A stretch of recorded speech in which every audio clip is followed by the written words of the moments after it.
access. Okay. I see live now. Yeah, So. we're live. Hello. Yeah. Hello. Welcome to another Journeys episode. We've got a good one for you. Long time coming. One of my favorite builds in the Uplift, actually, Discordia, which is kind of. I know you guys are doing other things, but I just like the ancient Greek theme. So welcome to the Journeys episode, Dr. Unani. Yeah, it's really exciting to have you here. It's awesome. Thank you for having me. So indeed a long time coming, and thank you for the good words regarding Discordia. My team has been building there for quite some time, and they're awesome. They've been doing a fantastic job. Yeah, it is a pretty impressive build if you guys haven't checked it yet. Do you have the coordinates in case someone wants to go visit while we're streaming? Hold on, if you give me 1 second. I think it should be on the description. On the description on YouTube. I think it is. Link. They are in the link below. I just forget what they are. Yeah, but it's Genesis sector. I think it's 3,200 or something. It is. Let me check here. 3,200 by 1,200. Yeah, I was forgetting the second number. So we have a lot of things to see there, not just on the ground level, but underground and on the sky. So you really need to go around and find out stuff we have hidden around, especially in the labyrinth, the Minotaur labyrinth underground. There's some awesome stuff you can find out there. Are you gonna take us in and show us around a little bit, Dr. Unani? Unfortunately, for technical reasons, I can't, because my machine right now cannot go into where I am. Cannot go in. If you could share the screen, I can describe things for you. If you can, one of you guys can go in. I can try to do that. Let's see if it works. Yes, please. I'm sorry for that, but you got me in a place where, unfortunately, I cannot go in. I just need to boot up Minecraft. But in the meantime, do you want to explain a little bit about what Discordia is and what's behind the project? Well, yeah, the project is started from the guys that myself and my team that we set up Discord for Uplift to start with. Of course, lately you have the addition of Oops, who's taking care of everything for Legend. But we started Discord, and we got a community plot. And we decided to build Discordia. That's the name, Discordia, based on Discord. And since myself and my team are all from Greece, we decided to go Greek and do an ancient theme around it. And something that started with a small, couple small buildings in the corner, playing around, has grown up to be massive. And on top of the initial Genesis one, I've been running the Thun map, adding projects there, and we're gonna be having two plots, big plots there. One, it's under construction as a basis for events, and we are in almost done. And in a couple of months, we're gonna be having a lot of kids coming into Uplift and having fun and learning about stuff. Yeah, I think we can go a little bit further into that one. We'll probably do a Journeys episode on that. But I guess what you're referring to is the event that Graffiti Kings is putting on. No, it's not. It's a whole different story. It's a partnership. Okay. It's a partnership we've been having. I've been working with my team with a non-profit organization that works with schools and have also camps for young kids that they learn technology and blockchain and everything. So, and the idea is to have a big number of kids in events. We're talking about more than 3 zeros behind the initial number. Going into the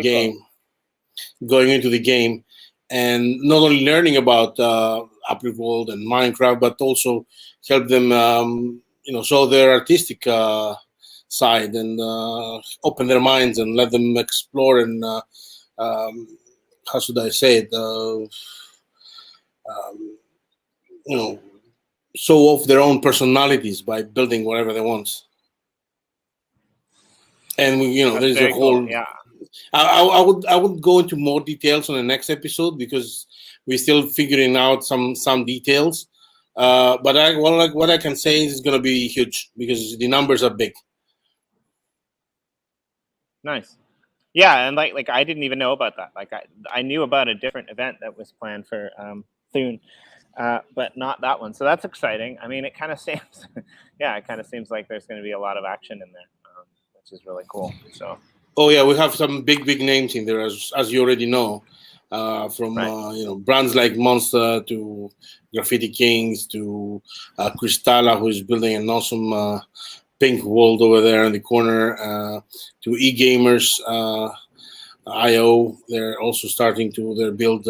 As far as I know, they already started now. So yeah, it's moving ahead. Sometimes not as fast as we would like to, but yeah, we're getting there. That's pretty cool that you guys are actually involving all of that as well, though. That you took something that started as helping out to put together a Discord channel for the Uplift, and then you actually turned it into something bigger that's involving more people and involving charitable actions for kids and stuff. That's really super cool, and I think it is what the Uplift is all about, right? Yeah, exactly. And in the meantime, right now, for example, I've been running a kind of a private event in combination with the Crypto Monkeys, where I invited any Crypto Monkey that wants to come into the game and learn about Uplift World and play with Minecraft. I'm signing them on my own private lands and give them access to come into the game, find out about it. And build something about Crypto Monkeys, and then on top, I'm because I'm into the Serenifties, I have the ability to also give them some Crypto Monkey cards as a reward, and that's why if you go to different plots around Uplift Worlds, you'll see monkeys stuff appearing everywhere now. Yeah, so I kind of want to address this, right? Like, let's take a moment to celebrate our wins here. As Corey mentioned, we don't always do that. But Yeah, now we've got the rewards. We've got the rewards plugin turned on, and all these people are in there, and they're doing rewards. And like things just got really real. And like I don't mean things got real for the people who have already been in there. I mean, I'll be like 100% honest with you. Like my rewards suck, like because I don't have near enough time to be in the game. I'm so busy. Yeah, mine are the same. Welcome to the club. Welcome to the club. One would expect me to have a lot of it. Right. Nope. Yeah, so like the majority, I want to point this out. Like the majority of people out there who like are behind the scenes, I think Corey included, that are doing things in the Uplift. A lot of us are like, we're not having time to explore. So the metaverse kind of turned from like who's who of builders into a players thing. But you bring up a really good point. Although you kind of throwing me under the bus, but I just want to mention this as well. Oh, I'm sorry, man. I know. No, I didn't want to do that. no, totally. I'm just joking. But like I just wanted to mention this as well. Like people have been asking for a really long time. Like when can players just come in and explore and get rewards? When can we come in like without owning land? When can players come in and own land? Well, this actually already exists, right? And now with the rewards turned on, this is really good incentive. For you to whitelist your friends. All they need it to do is get a Minecraft account. And then like people like me or people like Cowie or people like Corey or people like Any Observation or Michael or all of these other people who have been there building, a lot of us are happy to whitelist you to your to our plots. Now, if you want to get just a little bit more than rewards, then you go to people like Dr. Unani, who's throwing in some Crypto Monkeys NFTs alongside it and screwing the rest of us over. But but yeah, like I'm 100%. I'm just kidding, Doc. But like this is like a real thing, right? Like now, people can be whitelisted, people can come in here, and people can build for it. So I want to actually set up some kind of like almost like a Craigslist of builders. Like obviously, for people who are whitelisting other people, like you should trust these people. But yeah, like these community events that you guys are putting together. Across Dune and across some of these other plots. I think they're going to be really like. How long's it been, Cowie? Like 4 days, 3 days since it's been turned on. I You think don't it's a even little bit know what's longer. going Yeah. on. It feels like Right. it was just like on one Yeah. hand, it feels like it's just been there forever because like everything is so positive around it and everyone is just so enjoying it so much. And on the other hand, it's like, yeah, you know, we've just started and there's so much more to come. Yeah. Unfortunately, I cannot utilize the lands in Thun for anybody that wants to come in. For the region, I cannot whitelist anybody there because I don't have the NFTs, to be honest. To be clear, I don't want to have people running all over me saying, "Oh, you have all this land. Why you're not whitelisting 1,000 people?" Yeah. And I mean, I didn't mean it that way. I think like No. what I meant, Just cleaning up. There's nothing wrong. But I want to address another thing. It's not the first event I run, and it's not because of the rewards coming up. Actually, I had another one that I did with a Left House about a month and a half ago. I ran for a month, and Left House was very generous, and he gave to the winner a plot as a gift at the end, which was awesome. So we That had is really cool. yeah, so we had people that came in. I whitelisted them in different plots of mine, and at the end, the community there voted for the best project build. Sorry, and the winner got a plot. And actually, he was a very nice guy. I come from Fraggles, showed out for him. That's nice. So you already have a success case. Yeah. for the So I events to test. run. Yeah. So we're starting small and we're scaling it. So we need to figure out, make sure that things work out and just make not sure sell it, like, 1,000. makes sense, the dynamics, how you run the events, get ready for how people react and everything. I think it makes sense. But then once you get a grip of everything and you get better at the organization skills, you can run bigger or more events, right? I guess. Yeah, of course. The one, for example, I mentioned with the kids coming in, there's a whole non-profit behind that has been doing it for a long time. They even run camps, summer camps. So that with kids learning about technology and science and stuff like that. So they have all the experience and they bring all the know-how with us to run these events. That's Because true, it's right? also It's always good to have partners like that, right? Yeah, the other thing we need to address is because we're going to be working with countries that they're not, computers are not available to all the kids. So we need to make sure that there is facilities for them to come in.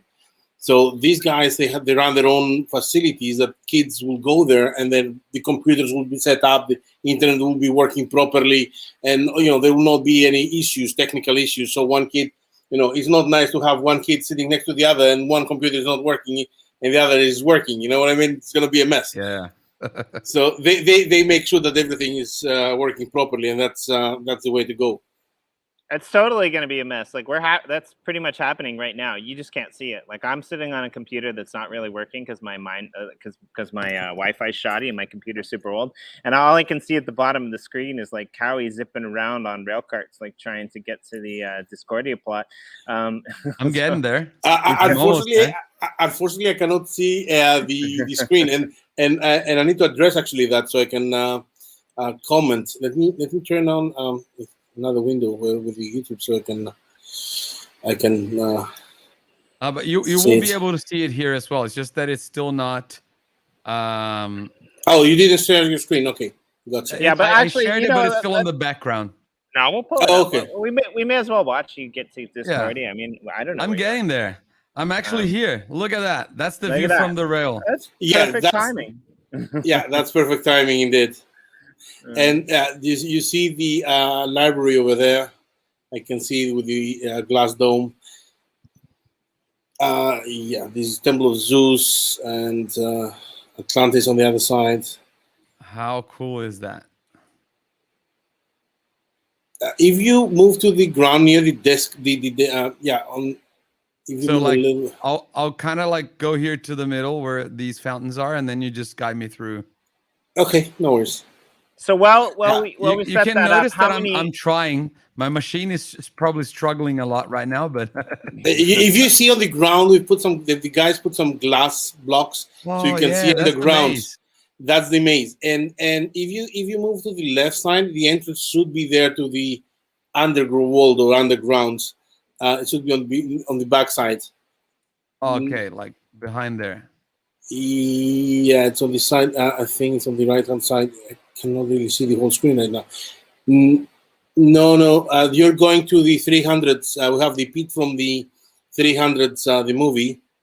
So is it like on this Yeah, place? I That's the think, entrance? yeah, no. I think it's the best way if you fly. Then I can see it from the top, and I can show it to you. Oh, okay, fair enough. Yeah. We have. You're trying- gonna be seeing like a disco dancing place. I'm gonna try to shut down something else here on my computer because you can see the lag is really visible from my side. Yeah. Okay. Let's see. Okay. So how many Yeah. people exactly are you working with on this team for these plots? I know Demetrius is in the Dimitris is in the Dimitris comments. yeah, Dimitri. Yeah, okay, the entrance should be on the building there on the right hand side. Should be going down on the ground. On the right or left? Right hand side. Oh, let me. Oh, it's lagging so much, so it's moving. So like It's over there? yeah. Okay. There should be an entrance going downstairs. This one maybe. Oh, this Should isn't. be. What It's does? not. Oh, that's his No, house. No. That's the house. That's the house. You have to go Ooh. out. You can see it's everything is underground there. Okay, Yeah. let's move around because the problem is it's so small. I cannot really find my bearings Yeah, there. That's fair. Oh, maybe There's the here. entrance. Yeah, that's the entrance. That's the entrance. Ooh, nice. The Daedalus Labyrinth. Ooh, that already looks super cool with all the Yeah, and you can take, terracotta. of course, the cart there, and it will take you around. Let's do that. Is it on the left-hand side? On the right hand side. Okay, I'm on a different There's a country. lever. Yeah, yeah. The lever is Oh, if okay. you Wait. if you just move to the red side, of course you're gonna be moving faster. And Ooh. Whoa. you see the Minotaur on the right hand side. We have a glass wall over there. Oh yeah. So you can see it over there. Sorry about the lack of machine power that I'm experiencing. Well, right now. let me put like this: you're doing a lot better than mine. Mine, unfortunately, decided to die, and I've ordered one, and I've been waiting it for months. And yeah, Ooh, nice! I've arrived at the station. exactly. Corrupted by the Minotaur. Yeah, exactly. The door is over there on the you see it there, and actually, if you go in, you could kind of fly. You don't want to lose time in the No, let's labyrinth. just go through the entire maze.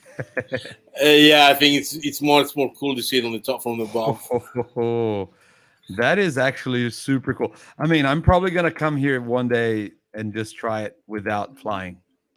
Yeah, just of to see course. what That's the happens. fun. That's the fun about it. And of course, we have the Greek flag over there. Pretty cool. Oh Yeah. yeah, over there. Yeah. Yeah. Nice. There's a place here. Yes, we have Apparently like a there's restaurant and like a sitting area where people can come and chill and watch the labyrinth and people getting lost in there. We have some ideas of having events at the labyrinth, hiding stuff on somewhere, and but we need to try to figure out how we can stop people from flying while we do the events, if that's possible. So we'll see. Yeah, I think in the future it will be. I don't not right now, but I imagine that there's gonna be some way like through the use of an event only NFT maybe, and then people, can either have or get have the ability to fly or get the ability to fly revoked or something, Yeah. I imagine that could be something. Yeah, I don't think it's Now- necessarily high up on our list, but I think it's something that is being looked into because, Yeah. Eventually we were thinking about even just Genesis in general and having conversations with some of the other people like Small Town Cowboy that have been doing like the VR stuff and just like standing there and looking up at the world and in AR, VR, like what happens when this kind of becomes the standard. Because right now there's people like that are essentially using computers to do this, but like I don't know. I mean, my lifetime we've moved pretty fast, so I can't see it being a grand scale of things. I'm not saying it's going to happen tomorrow or next year, and this isn't an Uplift thing. This is a just a metaverse world in general type of thing. I mean, eventually people are going to be in this world in a completely different manner, and so that's a game changer whenever that happens, right? Yeah. Yeah. Here's where the observatory is. Yeah, selfie place, observatory, you can call it what you want. Well, the thing is, events in general, I believe, is going to be one of the main things happening in the Uplift in the future. One of the main things. So having the ability to set it up for different situations will be crucial. So I'm sure we need to focus a little bit on that more than what we have so far as Uplift. Of course, it takes time. Of course, it's not going to be tomorrow, as you said, but it's something definitely we're going to be needing. Yeah, I think we will definitely get to a point where events are going to be a big thing too. I also think that it's for now there's a lot already to be busy with though. So. Oh, of course. We're not talking about now. We're talking about the future in general, how things will work after the beta or after the final product is out. Yeah, I agree. Look at that. With all the amazing communities we have now in Uplift World, all these projects, and the numbers that keep growing and growing, event is going to be a daily thing there. I think so too. Because exactly there's events and events, right? Like there's big events that require different mechanics and stuff, and there is also just regular events. Ooh, I lost my mind card. Regular events that don't necessarily require a lot of extra mechanics for the game or anything to work, right? Which is gathering people together. Like we've got, for example, Miti, which is going to join us soon, and me as well. Yeah, she'll be on apparently tomorrow. will at some point, and they're running events around the Uplift that are really super creative. They give away NFTs and they involve everyone. Like you can do scavenger hunts. I'm sorry to interrupt you, but look at the sky and fly over. Okay. Of course. Ooh. Okay. That is interesting. Things are still under construction. Okay, keep that in mind. Yeah, there's a lot of building. I remember looking at this, like this top sky with all the magma blocks or whatever they are, for what? Like that was before even we opened the first Break the Server event, or we opened to the public the first time, and I was like, I don't know what this massive amount of magma blocks is. And it was like, it didn't have all of the stuff on top. It was just the magma blocks, I think, at the time. And I was like, I don't know what these guys are trying to do here. This looks really cool and way, way better now. Well, it's going to have things inside it as well. There are already some being done and more are coming, but it takes some time. Yeah. Cool. So it's going to be something like the Mount Olympus where the gods are, and they can kick people out through here. Yeah, maybe Zeus throw some how do you call it, thunderbolts or down. Wow. Yeah. Just to conclude, what I was saying is that, like, these guys are doing such amazing work with that as well, that I think there's always going to be these two types of events, right? Ooh, I didn't realize it was going to fall. There's a tiny hole. Yeah, here. Well, the tiny hole is to go inside, and we're still starting to build in there. But you can see the space is big, and we're trying to figure out where everything goes right now. Okay, let's fall through then and see what happens. I just realized that, like, sorry, I finally got my tweet out, but I just realized that, like, you should probably move, Dr. Yanani, because you said, like, it's rainy where you are, but Demetrius is in Greece and it's sunny where he is. So move to wherever he is and get some sun. I need to do that. Of course. I like it. Yeah, I mean, nice. as far as events go, like I think it's already starting, right? And we've got some really cool people doing some really cool things. So I'm pretty excited. Right now, it seems it's individual focused. For whatever reason, teams haven't really jumped on that bandwagon yet. I think probably what it is teams have these plans that they want to implement and put into action. So what do you guys have any idea of first event? Like I know you talked a little bit about the thing that's going to happen in Thune, but do you have an idea of a first event for Discordia, what you guys are looking at accomplishing, or you haven't really pieced it together yet? No, we don't have the exact details. We have different ideas we've been thinking about of doing stuff. But on the same time, we're afraid of if we put people right now inside, people might get, things might get destroyed. To be honest, yeah. So we need to figure out a way of having people inside without giving them the ability to build and break stuff. Mm-hmm.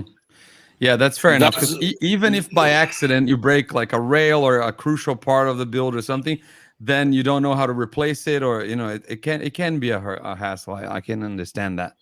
Well, I was awake at 3 o'clock. I was awake at 3 o'clock in the morning yesterday, and like I guess it was earlier than that, but I almost like derailed our whole mission. Like if you figured it out and you tuned in live to Corey and Sam and Neil's episode last night on our channel, they did the kind of episode about punch sign get thing for the Nifty Blocks award, and Corey I was standing in line ready to punch the sign, and Corey's like, oh wait, I didn't think this through. If I punch the sign, I'm gonna break it because I'm whitelisted to this plot. And like I'm like, oh, I wouldn't have even thought about that. Like I was totally just about ready to punch the sign, and I was gonna destroy the whole event for everyone else. And like if he wouldn't have mentioned that live on stream, I wouldn't have even thought about it. So yeah, there's true. Definitely some we need to put some pondering into it. But I'm excited, man, because I like what you guys have been doing. I would love to see I mean, I think Discordia is great the way that it is. It's really cool. But like just off the top of my head, like the sculpture. Some races through the labyrinth. I think that would be really fun. Like you guys could definitely hold events around that already without any preconceived ideas or notions. I would also love to see like you guys do a. I'm a big fan of Greece, by the way. I'll just say that I spent. Thank you, man. I spent a couple months there, like about a decade ago, and I can't wait to go back. Just traveling around. Let me know. Let us know whenever you come. Let us know. Yeah, totally. Yeah, and I visited a bunch of islands. There's some of the best food and drink in the world. Really great people. I mean, I studied a lot about it, so I'm a big fan. So what I would love to see, actually, you guys do is almost like a content competition whereby you get people to design something that might actually be an artistic piece of the gods or something like that you guys could put on the halls in Discordia and like involve the community. I think that would be like a really fun way for you or other communities to be able to do that, is to like you said with Thune, bringing out the creativity through Minecraft is definitely a good thing, but also like just bringing out creativity in general now with Upliftium and the ability to put signs on the wall, to be able to put art pieces on the wall, to be able to render images inside of people's plots. I think that there's just a whole plethora of things that we can do to involve children, underdeveloped communities. I like the fact that what you were talking about is like a lot of these people who you guys are going to involve in your event, they might not have computers of their own, so there needs to be these centers that are set up that people can utilize as greater community events. So I'm really stoked about this kind of a thing. I think this is where the metaverse for me is going to shine. And the Uplift World in general, it kind of goes back to how we started with Uplift Art and Haitian roots, and the ability to be able to put a school in where those kids would actually have access, and just throwing all those people together with the same kind of constructive, positive outlook. is going to be really interesting. And I think you guys are in a unique position to do that. So sorry, I kind of rambled on there, but No, that's. I agree. Especially with the idea of having the community involved in specific builds, maybe as you said, a statue or something like that. That's an awesome idea, and we've been thinking about all these things. But I was waiting for people, first of all, for the summer vacation to finish, and then to go a little bit further down, have more people into the game. So I don't want to have things being built completely finished now without having the future of the community inside, because right now we're not even 10% of the amount of people we're expecting to have in the near future. So if I build something now, especially in Discordia, in Genesis, I don't want to break it afterwards. It's not nice to break something from the community afterwards because there's not enough space, and so I prefer to wait a little bit more and then have a bigger amount of people in the game, and then build this stuff that will stay there for forever. It's interesting because it kind of goes back to my comment before. We see a lot of events right now happening by individuals as opposed to projects. So like, I don't think you're alone. I think there's a lot of projects that are thinking about this actively, right? And like, I don't think that there's this is what's beautiful about it. Everyone's on their own timeline doing their own thing. And, and it's always just going to be pumping, right? It's going to be great. Exactly. It's just like the real life, real world. Right. People do plans on different timelines and different goals in mind and everything. And, ultimately it all gets recorded, and some people will build stuff that's supposed to be changed. And over time, a plot's not going to look nearly, the same as it used to. But then some other people, like Dr. Hernani is saying, is they're planning for having like history basically in their plots, and that's the plan, is that's never going to change. So what you're seeing that built here now is going to just stay there for a long time. It's super interesting that we can accommodate for all these different kinds of personalities and intentions, right? Indeed. I can't wait for Thun to be fully opened. Then I will be able to work in two different scenarios: the one that is the permanent, and the one which is the events and can constantly change, because then I'll have the space to do that. Mm-hmm. Yeah, that makes sense too. Yeah. Wow, man, that's if you actually fly on that side and go on 180 degrees, you're gonna see the 300s and the pits from the top. And actually, if somebody falls in there, will die. If you just you can see it from there. So from a historical perspective, like I know Kai's been walking through this, but we haven't really talked about it. I mean, you've got some pretty interesting, historical builds in here. You've got the labyrinth underneath, where the Minotaur resides. You've got the Parthenon. Is that the bottom of the server? Nice, well done. And you've got the Parthenon. What other? I think you guys have you died. You guys have an amphitheater as well in there, right? Yeah, we put some extra things that they're not, completely ancient Greek. Like we have like an Atlantis building. We have like the Temple of Zeus and stuff like that. But I mean, if you want to talk history, we can do that. Of course, it's more fun, more Hollywood style history, if you want to put it like this. Yeah, you've got the 300. You've got the 300 thing in there, which is really cool.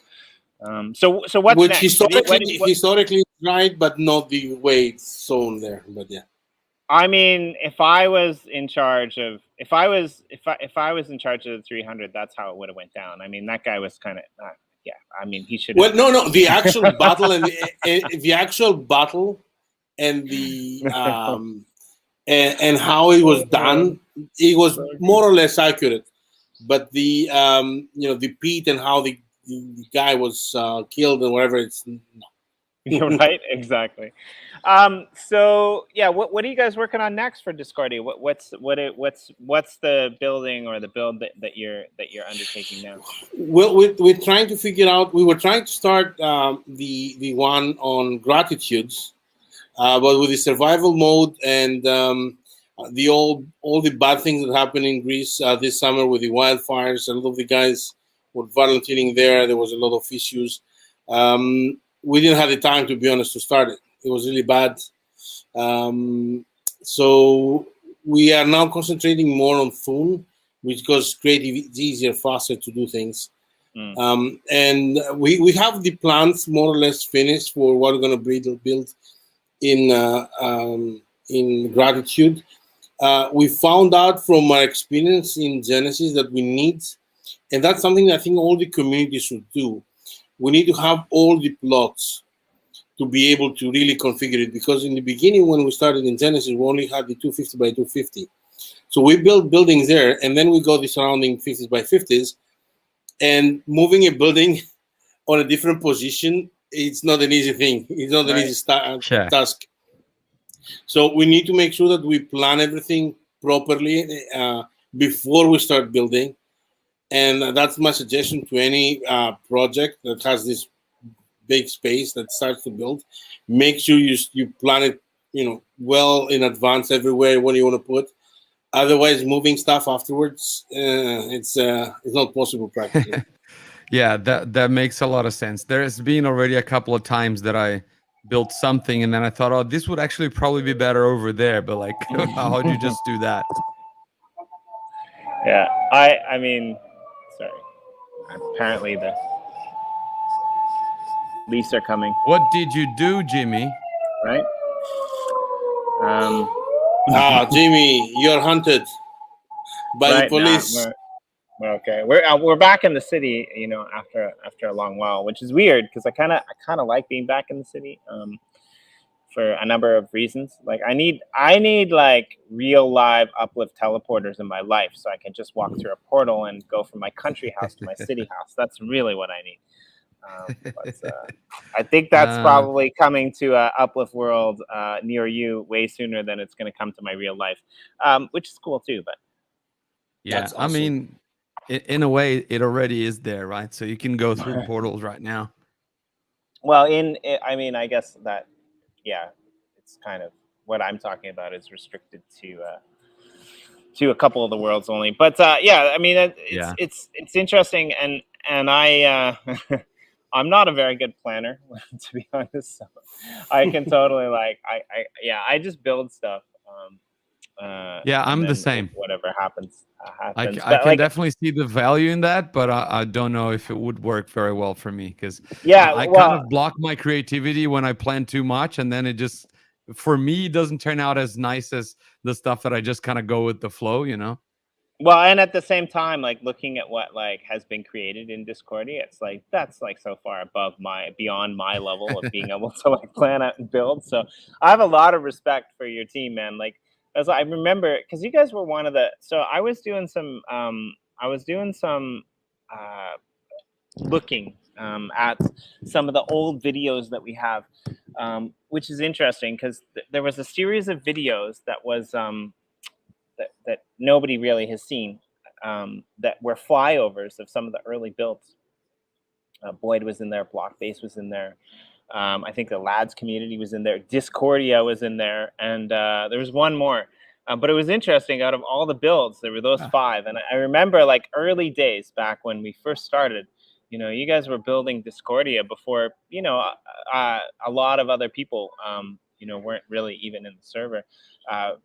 People like Anders were there, Ken Bozak was there, but like there was a handful, like maybe 10 projects that were actually actively building. This is actually one of the problems that we're facing now, is we have a lot of these community people who they express interest in coming and wanting to be like part of the metaverse, but then they don't build, right? And so like one of the things that we're struggling with now is like we want a place that's active, right? And sorry, I'm gonna go off on a little bit of a tangent here, but this popped up this popped up in the Telegram channel as well. And it's like, hey, you guys should change your reward system or something like that. Or like, hey, maybe like we should get, people shouldn't get banned for this, that, or the other thing. So I'm just gonna lay it out here for anyone who's watching this back later. It's very simple. This is a metaverse where people get rewarded to be active, right? I mean, if you want passive earnings, then go stake coins that reward you for passive staking. That's not what the Uplift is, right? The Uplift is a place where people can come to a land like Discordia, right? Or go into Thune and be rewarded for actively engaging with the world and with other people, right? This isn't about like buying a plot and running in water so that you can max out your rewards. This is about like human interaction and engagement in the metaverse. So I think that this is really important. And when it comes to, plans in terms of how you're, structuring this, I can definitely see the value in what you're saying, Dr. Unani. Like, you have these grand plans for how you're going to coordinate events, not just next month, next week, but I think you're probably thinking like a year or 2 years out in advance, probably you and your team, right? So yeah, my rant's finished on that, but yeah. Yeah, I mean, No, first of all, I need. well said. Yeah, You can go, man. Yeah. So first of all, I need to make sure that give credit where it's worth. Dimitrius is the mastermind behind all the builds, and with Rainson and Harivis and the kids of Dimitrius and the whole team. But this is the main guy behind all the builds, Dimitrius. I have to give credit where it's worth. So yeah, the plan is. We like to be organized. We look to the future. We don't just go play now, and have fun for 1, 2, 3 months and then forget about it. So that sometimes might look that things are not progressing in some of our plots, but behind the scenes we're working on it. I love that. Like, yeah, okay, okay. If you agree with Dr. Unani, then rewind that and watch that again. It looks like things are not progressing. You've got one of the most expensive builds in the whole server, right? There's so much attention to detail. Yeah, and amazing. But I guess I can understand. Like he when you're building yourself, or like when you're planning the stuff yourself, for you it feels like, oh, I could be doing so much more. There's so much more I have planned in my mind. But like for people looking, is like, what? Look at all the stuff you've already done. And I need to tell something else. For example, my guys, they have also personally invested a lot of real money into Uplift World. They have bought a lot of plots for themselves. I have guys that they have the initial NFTs. How I'm forgetting the name of it right now. Oh, it's too early in the morning for me. The Genesis NFTs, yeah. The Genesis NFTs. I have guys that they have 3 and 4 of the 10,000 ones they bought. So and the funny thing is, these guys, they are involved building here, and their own plots are empty. And people might think, oh, he just got it and he left it there. And at the same time, but the guy is building somewhere else, helping the community. Yeah. So what I'm trying to say is, people try. Sometimes they get some kind of aggressive or like rioting, and they're going crazy. Chill, cool down. Let's see case by case if somebody's doing something wrong or not. Just not put everybody in one bag. That's not right.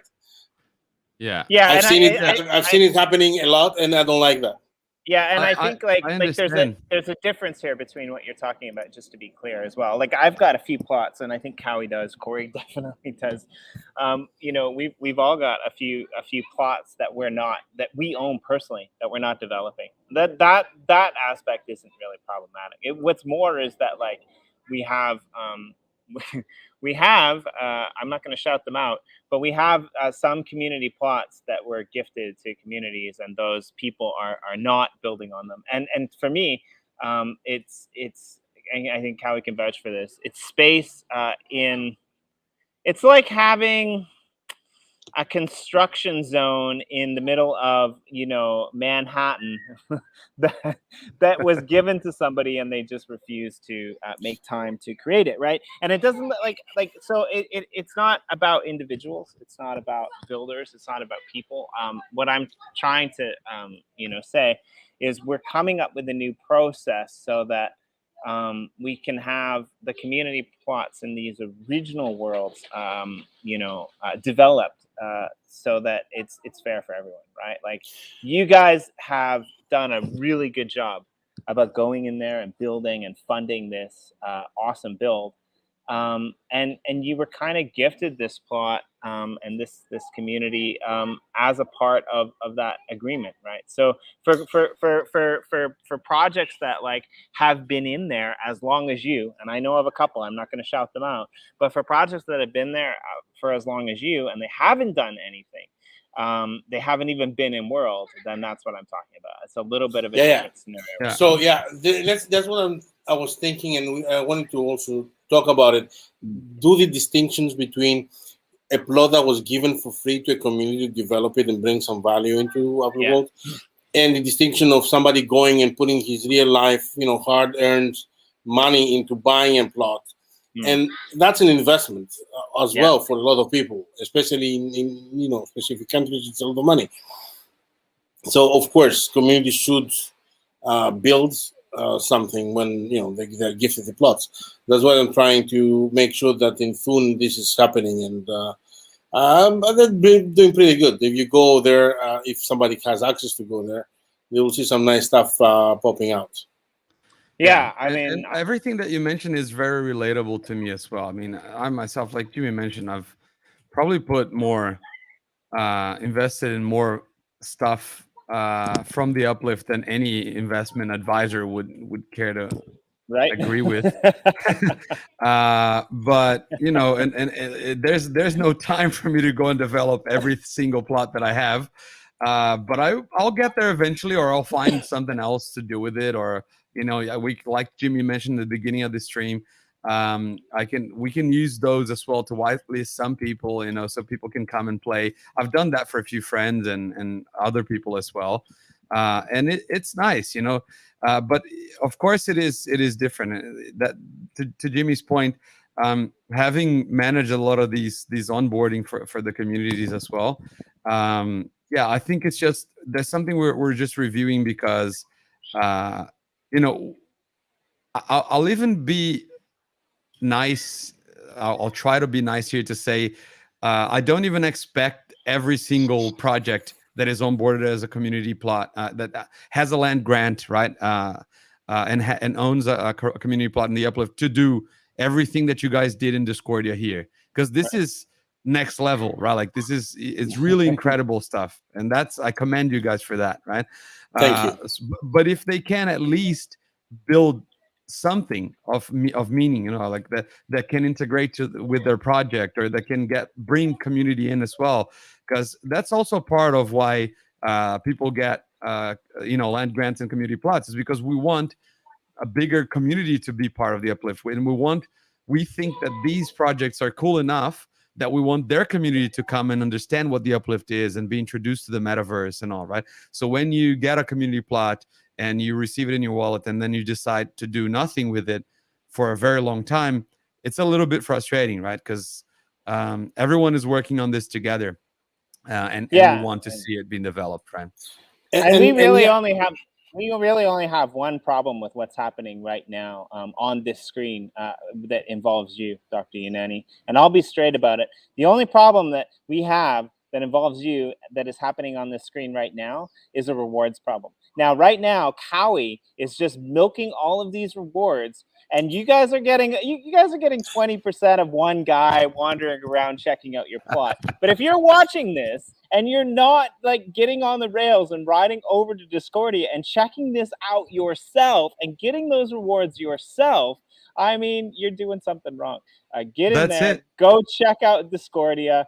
It's good for you. You get 80%. I mean, it's good for obviously Discordia and all of these other plots. The more people they have in the metaverse, the more they can be rewarded, the more they can reward other people to build. It all comes full circle, right? Of course. Yes. Of course, I'm taking care of doing that, like flying, a little bit less than I would usually, and just walking around, because I don't have a lot of time, like we said before, to be in server and make my active rewards. So I'm like, I'm gonna show people how it's done. We gotta walk around and I love explore. it. I love it. I would like to ask you a couple of questions that I've been asked, so people know, because I get some questions regarding rewards, if that's okay. Of course. One of the questions Sure, I'm having is: are rewards open to all the servers or just specific servers? No, yeah, they're open to all of the servers. And the second question I'm having from the community is flying also calculating rewards, or do you have to be on the ground level then walk? No, So there's a little bit of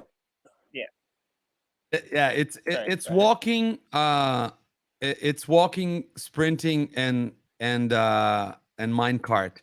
I cannot precisely tell you whether, if you're flying here, for example, and then you just go like at this speed, and it is like within walking speed or something, if that will count because you're moving horizontally. That's a little bit too technical. What I would do is, if you want to guaranteed rewards and to know for sure that you're going to get rewards, you should just walk, sprint, or minecart. That's basically it, right? Well, and so like different the seasons are, remember, we have seasons, and the seasons were intentionally designed to be able to reward different people at different times and placate on this. I mean, there might come like I'm not, this probably will never happen, but it might. Like, usually when we say things will never happen, what if like the next season we just to say, okay, we're just going to reward people for flying? We're probably not going to do that. But we have that ability that's built in, right? And so like even I get confused, right? Because somebody asked me, they said, oh, I'm riding a horse, like do I get rewards? And I'm like, I think so, but no, you don't. The rewards that you get are for walking. That's season 1, right? Like, but we can do all sorts of interesting things, right? Like what if down the future we decide, okay, we're gonna like 2 extra rewards if you're riding horses? We could do that. We probably won't, but we could, right? And so like for people out there who are complaining, oh, I should get rewarded for all of this stuff. I mean, part of the reason, I can tell you honestly, that we're not rewarding flying, and we probably never will, is because if we reward flying, it's kind of putting the servers of Genesis and Thune, and these other potential sorry, what's the opposite of survival? I got lost. Creative. Sorry, putting these potential servers at an advantage, right? Because the rewards are tracked per blocks traveled. And so what happens is if you can fly in these other servers, then there's less incentive for people to go. So basically, the reasoning behind no flying initially was to put all of the servers on the same kind of playing field. Now, in order to make that work, rather than just saying no flying, we decided to come up with this idea that we would break it down into 6-week seasons, and we would offer certain incentives depending upon, whether it's rainy or sunny, or, whether the waves are big or whether the waves are small. Obviously, that has nothing to do with it. We would offer different incentives depending upon, what was happening in the metaverse, to be able to, engage people, engage players, engage projects, and this is, round 1, volume 1 of the rewards, the first 6 weeks. What happens after, we don't know. I mean, we do. Yeah. We'll tell you after the 6 weeks, right? So, yeah, and coming back to the events you were talking about, another reason that we need to wait a little bit more for the main events to start, at least from our side, is to be able to transfer Upliftium. Because we would like to be able to reward players with extra Upliftium from the land we win, or gather some and find some way to reward them with that. So I hope that will come up sooner or later. Well, I mean, that's easy enough. Like right now, the denominations for Upliftium are 1 million, 1 right? million only. And I mean, again, this could potentially change. in the future. But can you imagine if we were just giving away like, oh yeah, if you want to crystallize 10 upliftium, I mean, it's just not scalable right now.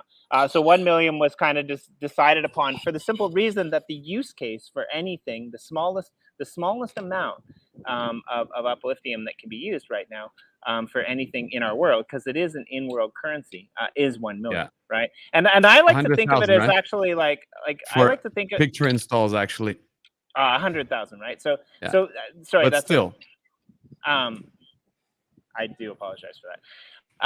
So what?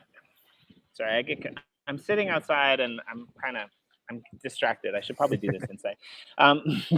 But like so eventually, like we probably will break that down. But like breaking it down to a level that's breaking it down. I mean, how many times I don't know what currencies are the smallest denomination in Europe actually anymore, but like how many times have you emptied out your pocket and been like, hey, for me, what's this 1 yen monopoly money that I'm never able to spend on anything, and why is it still currency, right? And so I think like we're actively thinking about what I'm guessing people are used to all the other games. I'm being honest here, right? That they have their coins tradable, or in a full denomination with a lot of zeros after the comma, and that's what they're asking for. If we can do that or not, I don't know. That's not my place to say. I would like to see something like that. Yeah, I have to be honest. I would like to see something like that. So at again, one point, not now. My guess is that may never happen. What may happen is we might change the denominations that Upliftium NFTs are minted in. But I would say it's probably never going to. I have no idea, but my guess is like I think the team right now isn't leaning towards having an actual token. It will always be an in-game thing that you can crystallize and decrystallize, right? Liquefy. Yeah. I was talking to Tuttle on a meeting earlier today as well. Just the two of us, and we were talking a lot about that kind of stuff, which is people expect what's common and what's out there already, and that's normal, and that there's nothing really wrong with that. But a lot of what the Uplift does is not that, like we're kind of the opposite of that as a project. Like we try to break paradigms and just create new stuff that's just different and experiment with it. A lot of it is already because in my head at least, a lot of this is already very much like the real world, right? Like it's a metaverse, it's a 3D space, you can build stuff, so you already base your experience inside of the Uplift in the real world in a lot of senses. Like look at this, I'm standing at a place where there's replicas and buildings done in homage of Greek monuments and gods and all that, right? So a lot of what we see in the metaverse is coming from a reference of the real world and everything that's there. So as much as we can innovate in the way that we build our economy and we build our interactions and everything, I think that we should do that. And we'll learn as a community to see what works and what doesn't. And I'm sure the developers and the team are always going to be aware of what's going on and looking at feedback and all, right? But I think it provides for such a very interesting experience, when we change things a little bit, instead of just doing exactly the conventional stuff. I guess that's what I meant. And thanks for asking those questions, Dr. Unani, because I think it is important that people understand, right? And people do have a lot of questions, over in the Discord channel, which is right now one of our main places to get the information out there. We do a little bit of stuff on Telegram still, but like if you haven't joined the Discord community, please do that. Please go over and join our Uplift Discord community, because it's really important. The structures of getting information over there are a little bit more, I guess a little bit more structured, right? Right. Yeah. It's a little bit less chaotic in a way, right? Like it's easier to find totally 100%. Yeah. Well, I'm coming from the birthplace of democracy, and I always like DAOs and democratic stuff. So, and Uplift World being, a huge community, at one point, I'm sure, we will, the developers and everybody will listen to the community and what they at the end will decide. But it's a good thing that before going into that level, people experience all the different options and the new things that Uplift is bringing. So then they can really decide which thing is really working. Yeah, I think that's kind of the point, right? Like there's a lot in the world where it's always going to be that dilemma maybe between we want what's comfortable and what feels stable and familiar to us, and also we want innovation and we want what's new and creative, and we want to see something that's not boring, that's just going to take us out of our comfort zone and all that. So we're always fighting those two things, because too much of either of them is usually not very enjoyable, right? And it's just that this is a place that, being a metaverse built on crypto and a game, and everything is so innovative already. We have a lot of a very, very unique position here we're in to create new stuff at a higher rate, like just to innovate a little bit faster than what's usually expected for a project. And I think we should take that opportunity. And like you said, if that at some point becomes too much, we're going to gather feedback from the community, and we're going to understand what's going on, and then we're going to do whatever we think that we need to do about it. So I agree. It's a balance. I just wanted to say I'm super excited as a creative person. My background is working with creativity. I just love that we have such freedom to create and to do innovative things. Yeah, the thing is, with Uplift World, it has, of course, its uniqueness, but we have the ability not only to have creativity flourish, but at the end create also a huge ecosystem and economy within the game. Mm-hmm.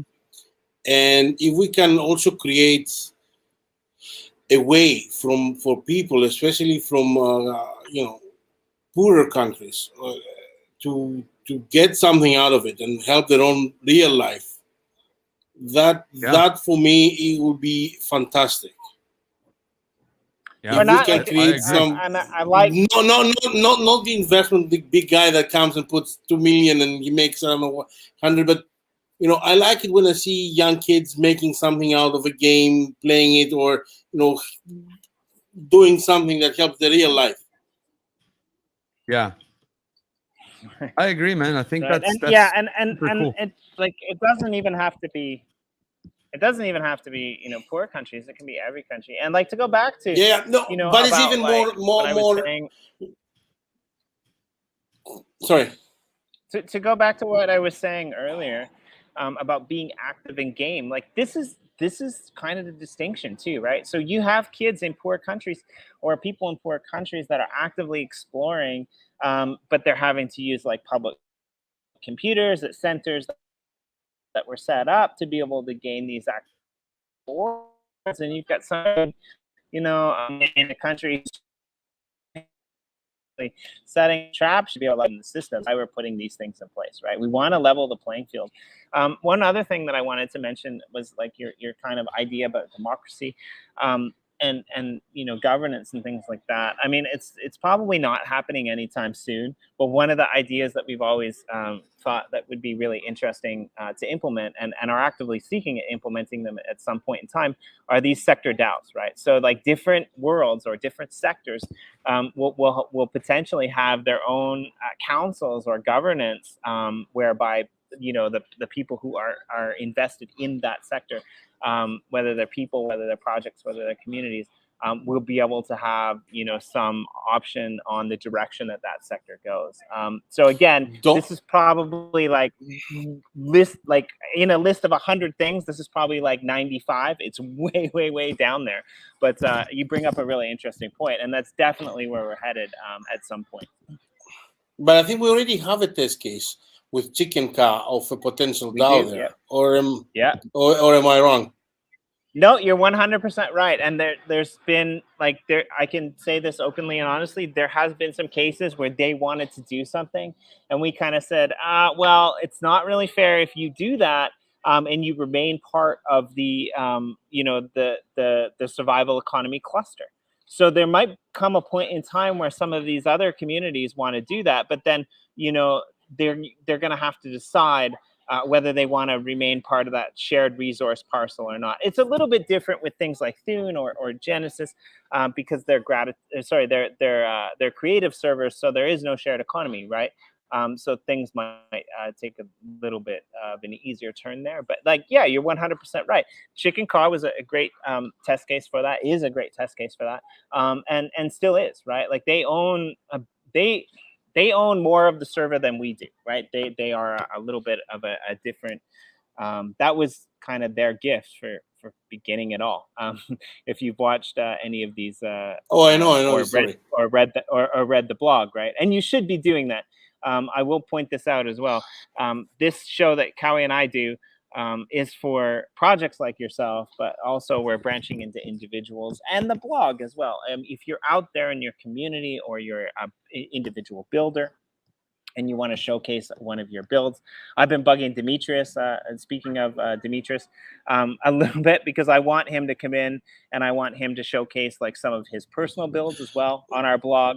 Good luck with that. I tried a lot to have him with me today, but he didn't want to. No. But he's like, a bit shy. No, but like this is the thing. Some people, like yourself, like being out there in the public eye. Others, we can use the blog. We could use the blog, and they never have to show their face, right? So there's these two avenues to be able to show your builds off and get those people in there and looking and viewing. And I kind of want to know, like, I wish we can't track this, but it would be really interesting to know how many rewards you're actually getting right now, Cowie. And we could like be like, hey, like an hour in Discordia and Cowie is now a millionaire. Coming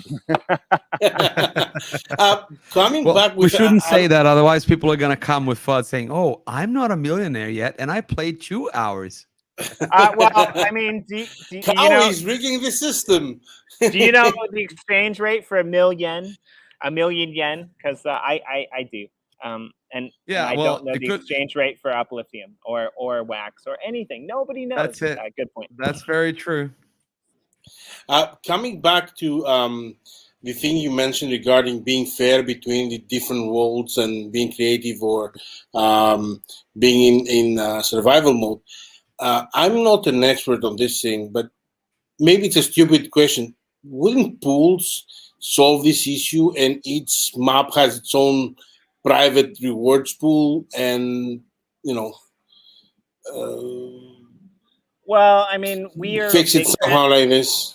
We're a big fan of pools for other things, obviously. I have to say that, for me personally, it's also the same case as you, actually, Dr. Yunani. I'm also not an expert in that. It kind of sounds like it could make sense to me, but I'm leaving that kind of stuff to the people in the team who exactly. know more. No, I'm not saying anything. I'm just asking. Yeah, it could be something an interesting idea. It sounds to me that it could be interesting because at the end of the day, you're never gonna be able to level completely a creative and survival mode, right? Well, I mean, again, though, I think what we're focused on is, at this point in time, what we're focused on is players, right? And so this is kind of why we broke it down into seasons as well. Part of the thing that we can do with seasons now is we can look at things, we can adapt over time without having people come in and saying, you change the rules, you change the game. We're telling you right now, you have 6 weeks. This is the system. They're going to change definitely after this. What comes out of that, how it changes, how it develops, how it morphs. Like you said, there's really smart people in the background that are actively thinking about this day and night and not sleeping because of it.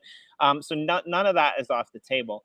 I'm not on your side. I actually like the idea because, again, we love pools. I like the idea that it's not in pools, that every player right now in season 1, no matter what world they're in, actually gets the exact same, proportional amount of active player rewards. And I think that that's great. Now, what happens when this metaverse explodes and there's like 100 or 1,000 times more people in it? Does it become a different story? Of course it does. How does that affect things? I don't know yet. But right now, in the beginning phases, I like the fact that we set up season 1 where everything goes to a player, no matter where they are in the world, proportionally for the same actions. That's my personal opinion. Again, that, like what Cowie said, what Dr. Yanani said, and what I'm saying right now, this is not a company line. We're people. We have feelings too. Yeah. Exactly. Sorry, by the way, Dimitrius is saying hello. I just got a message from him. Hello. Hi, Come, Demetrius. come join us. Come join us, Demetrius. He's at work, so it's impossible for him to join right now. All right, yeah. So not right now, another time. Another time. That's another issue. That the time of these most of these shows, especially yours, it comes either in the morning. I mean, I had to take like hours off my work to be here today because it's 9 o'clock in the morning here, or in the middle of the night where everybody's sleeping here. Right. Well, So, yeah. I mean, and I'm like right now, like everyone in North America is asleep, right? So Exactly. So coming back to that, don't get me wrong, Jimmy. I'm just asking the questions most of the community is asking me. Just being the transfer mode, or whatever you want me. If I can put it like this, I'm not saying I want it this way or that way. I said from the beginning, I'm not an expert. I'm just saying people are asking me this, and they don't really get the answers sometimes. yeah, I'm totally okay with it. I mean, like I get confused, and I work here, so 100%. Like I totally got it. I mean, it's I'm not. I'm the It's a writer. tricky subject, It's a tricky thing. It's very hard to find the right balance. I get it. Yeah, and like Yeah, exactly. we. I mean, here's the thing. It seems to me like when you're asking questions like this live on the channel, everyone should be able to understand that there's no malice, there's no FUD behind this. These are like honest questions that you're seeking answers to. It's very different when you suggest something like you did right now to like some people, a very small percentage, like maybe 1% of our population, suggest things like, no, you have to do it this way. They're two very different things, right? And so Yeah. me personally, and I think most of our team, we're never really like, we're not gonna take valid concerns like that come across the wrong way. I mean, we spend hours in meetings, and like you can see, Cowie and I, sometimes disagree on things, right? Like different members disagree on things, and it's not the end of the world. And that's kind of the way that's why it was set up the way that it was, in my opinion. So yeah. And people should also understand that things are not being done, or me asking for things for personal gain. Because if you remember what we talked about an hour ago, we don't have the time to be in the game to profit from the rewards. Right. Yeah. Yeah. It's true. I mean, again, you're one of the many communities, and if you want to know the other communities that are doing similar things, just have a look back at past episodes of the show. I mean, For the future episodes. Yeah, for future episodes, right? Like your volume 2, like we took a little bit of a break, and because of the timing of the first time that we did this, they were all basically 1 hour before 9, so 8 a.m. Eastern Standard Time was the first time we did that, and like people like yourself couldn't make those times, so we've actually spaced them out. There's 3 or 4 different times throughout the week that Awesome. different communities and people can join now. But yeah, like totally 100%. We all get it. There's a lot of really big valued communities, and if you're a community that wants to be a part of the Uplift, like Discordia or like any of these other communities, reach out to us. Reach out to us on Discord, or reach out to us on Telegram. We have a process for reviewing new communities. I'm plugging them in to some of these maps. I think there's a few spaces left in some of our maps that you know, we're That offering have been to, designated for that, right? yeah, that have been designated to new members and things like that. So you Yeah. know, yeah, I mean, yeah, like, and I'll bring this up as well, just so that people know, right? Like Thune and Discordia are two completely different things. Even though you're Oh, yeah. involved in both of them, you know, the plots that you guys were granted in Discordia, which is where we are looking around now, these were granted to you as a community. Thune is a map. It's a whole sector. I mean, I guess like those plots have nothing to do with you. I mean, you don't own them. You right? Like you. Right, It's not like until now, yeah. it's not like Dr. Yannetti saying, "Hey, I got all of these plots in this map, and they're mine." No, Yeah. they're not. Yeah, They're don't totally go not. to them. Don't go to Dr. Unani saying, "Hey, you got too many plots. Give me some plots," because that's not how Right. it works. Not how it No, works at all. none. And another thing, none of the plots, even Right. you know, in this Genesis or Gratitude or Thune, are for sale. I mean, Right. that's another thing I don't like. You know, for example, okay, Thune, we're getting some plots there because we're helping with other things. I'm setting up the whole map. You know, we're bringing all the projects inside. There's a whole reward system behind it for actual work and production stuff like that. But even that, the plan is nothing to be for sale. Yeah, and I mean, At least, like, at least as you know, at least for the future that I can see. You know, you never know in 10 years, 100 years what's going to happen. But for you know, the plan is not to sell anything. Mm-hmm. Yeah, and like, look, if there's something that really demands you to sell that, like let's say it's you're gonna sell some plots for the smaller ones around to fund what you're doing with your main plot or to do something else. There's nothing really wrong with that. Exactly. The whole point is, yeah. you know, the whole point is make sure that you're getting something, give something back. That's kind of like just it, right? Don't Of just course. get everything, sell everything, go out and say, yeah, whatever. And to be I don't know if you know that, but a lot of the projects that are in Genesis, I helped them and introduced them and brought them into Genesis personally. Mm-hmm. yeah. So the That's other super cool. aspect is like, it was interesting. Like I was thinking originally, way back in the day, for the plots that I was managing for Generios, because I'm helping out with them. And I was thinking about like, how are we going to get builders to do things? Because I was running out of time building it all myself. And my original idea was like, hey, you know, maybe we can gift you some plots for helping build some of these community plots that are around. And like I did actually gift one to one person who helped building. But then I started taking like kind of the viewpoint of Anders and Michael and Dr. Unani and some other people out there in the community.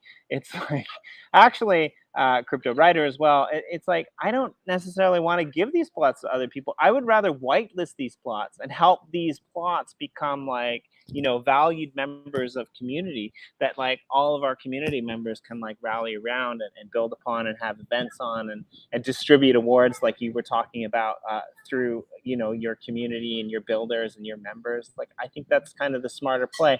And a lot of like, there's no right and wrong to that, but like that's what I'm kind of leaning towards as well. Is like, yeah, having people come in and interacting and building and rallying around. And so I'm looking forward to that as well. You know, being able to distribute these Upliftium or these wax awards that we're getting as a project back out to our community. So it's not anything new that you're struggling with. I think once, yeah, we should have conversation about this, all of us together who are thinking about yeah, I mean, you're absolutely right. That's what another point is, that for me as a community and with my members, that you know, my builders and everybody involved in the plot, for example, Discordia, I need to find a way to distribute whatever is coming in. And you know, at this point it's impossible. So I'm sure in the future there's going to be a solution to find out about it. but I need people to understand that this is at the same time not possible. So don't think that the community plots are making millions and guys are sitting in the back doing nothing and becoming rich. Yeah. As for the builders, I found out that if you have a nice community and you ask people to come and help, they tend to come and help. That's happened with the crypto monkeys. If you go to their plots, it's amazing.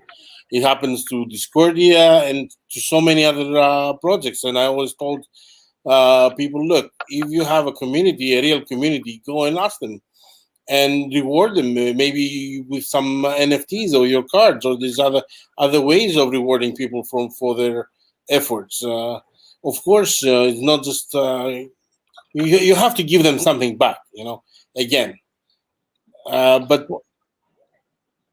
not like a monetary thing. I feel like this, that if I have somebody coming and putting all these hours and hard work building this stuff for the community, he should get something back. You know what I mean? Well, and likewise, I mean, if you're a great builder out there and you want a place to showcase some of these awesome builds, feel free to reach out to the community members that you resonate with, the community owners that you resonate with. I know, like, if people are reaching out to me and saying, hey, look, like I'm into this kind of stuff and I want to build this, like, can you list me to your plot? Like, people like me, or probably people like Dr. Unani, are gonna like shout you out to the high heavens, right? It's kind of like, if we find out where Demetrius's plot is, you guys should go visit it, because he's the mastermind behind everything that's happening on Discordia. And that's great that Discordia is getting these rewards, but it's even more great that people like figure out who Demetrius or these other team members are and go and see their things that are like within their hands that might not be themed along the same lines, right? And it's going to be interesting to see what happens. Again, we're like not even a weekend. I don't think. We might be a weekend. I don't know. I get confused. But like not even a weekend, and we're having these conversations. This is crazy to me, right? Like, I don't know what's going to happen tomorrow. Like, I mean, Exactly. Corey brought this up yesterday. He woke up to a dragon attacking a server. Has that happened today? No. Is it going to happen tomorrow? I probably not. But it happened. Is that crazy? Yeah, it's totally crazy. There is the dragon. Exactly. Well, I need to give a shout out to one other of my guys, because I've been fortunate to have team members to be, let's say, Uplift World fanatics. Dean Wazi went actually and bought a community plot that was for sale with a big amount of money from his own pocket. So the plot that somebody was selling from one of the communities, he went and he bought it out directly. So shout out to him. He's also helping a lot, doing crazy builds. He actually demolished everything that the guy had built, and he's gonna have some crazy stuff being built undercover there. He covered it so people doesn't know what's gonna happen, and he's told me that he's gonna have a big surprise coming out of it. Right, and it's actually like the 3D maps are really cool. But let's put it this way: you're not gonna see the beauty of the labyrinth from the 3D map, right? Yeah. And you'll see a little bit of what's happening with Discordia. I mean, you can see the Parthenon. It kind of looks a little bit like a Parthenon, but it's not nearly as good as like wandering around in the plot. I mean, even watching this on this stream is not nearly as good as wandering around in the plot, right? I mean, so yeah. That's kind of where I'll leave it for today. Get your asses out there. Get yourselves on some mine carts. Go to some of these amazing builds and these plots. If you're in game, take some inspiration from some of the better builders that are out there. Even if you're new like me, you can learn a lot. Have a little bit of fun. Get some rewards. Showcase whatever you do best, because there's a variety of amazing opportunities, I think, that we're just starting to realize. Enjoy yourselves, because that's the most important part. Actually, it's a game. We should have fun. People should have fun. For sure. Yeah, that's exactly it. And ultimately, you know, like we expressed a little bit of the frustration sometimes, which is to deal with communities getting a land grant and not developing and selling and all. But ultimately, I'm kind of happy that community sold their plot and that the guy you just mentioned got it, and he's gonna do something amazing with it, and he's gonna turn the metaverse into something cooler because of that, right? So this Exactly. is the beauty of it as well. These are NFTs, and whoever is actually getting them and then realizing that active rewards are for active players, and that's what really matters. Eventually we're going to see more and more people who are just hodling for literally no reason forever to give up a little bit on the project, which is not a bad thing. So then it gives it more space for people who are going to build and who are going to come in and participate in the community to snag those NFTs, right? So I think this is really cool. I think that this is the natural selection of creating an active metaverse with gratitude centered people. Well, and yeah, honestly, like maybe Discordia does go on sale sometime in the next 100 years. I mean, No. I mean, in the No. next 100 years, we don't Maybe. know, right? If I'm not here anymore, maybe. Right? And I mean, like maybe I have enough money to put a bid on it because it's a pretty awesome plot. Well, okay. I'm not gonna nuke it. If I ever have like the rights to Discordia, it won't be nuked. I probably will put I'll probably put a big box over it, so you actually have to come inside to see the amazing things. Don't do that. But yeah, I mean that's all for today. Dr. Yannetti, So please come back again some other time. anytime you want, I'm here for Yeah. you guys. You know that. Yeah, please show us around. I mean, we got a great look in Discordia, and I'm really excited to see you know what you guys are building over in Thune Thank you. and Gratitude as well.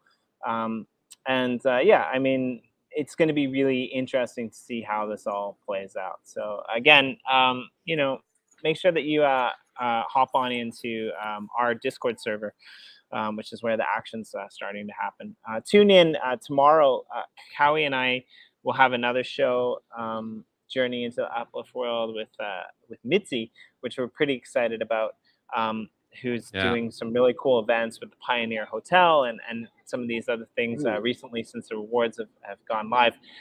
So I believe that's, I don't know. Check the YouTube channel. It's on there. I get confused. There's like 5 shows in the next day that are happening with all. I think this show you're mentioning right now is actually technically still today in the U.S. in Eastern Standard Time, because for Eastern Standard Time is like 2 a.m. now, and I think this show is going to be around 10 p.m.